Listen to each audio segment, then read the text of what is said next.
it really is very frustrating and oppressive.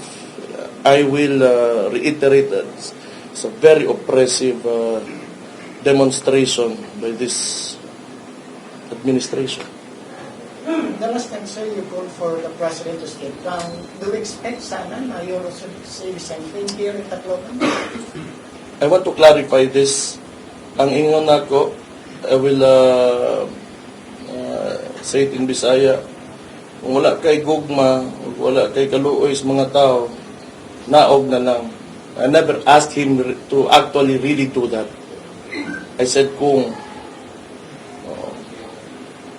Mayor, good morning. SMNI, sir. Good morning. Sir, sinabi po ni President BBM na wala raw nagawa na Duterte administration sa Yolanda. But you're even here, sir.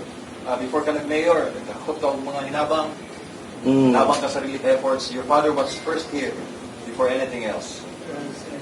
I do not know. It's always been like that. Not really, but with the recent mga pangyayari or mga issues sa bansa. First, he was pointing a finger at my father na may secret agreement daw with China.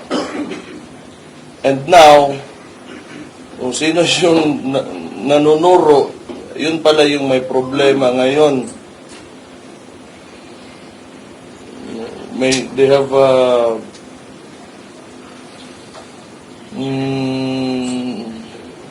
may questionable action sila within the DND. So ngayon, ito na naman, inulit naman ng President, sinasabi niya, parang,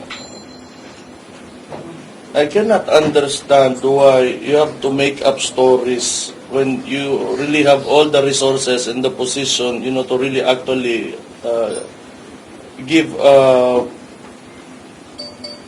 valid proposition for a debate. Manuro ka lang na wala yung ginawa. It's unbecoming of a president actually. So, can we say, sir, that he's a liar? Probably. Yeah, like just watch him and let your senses tell you.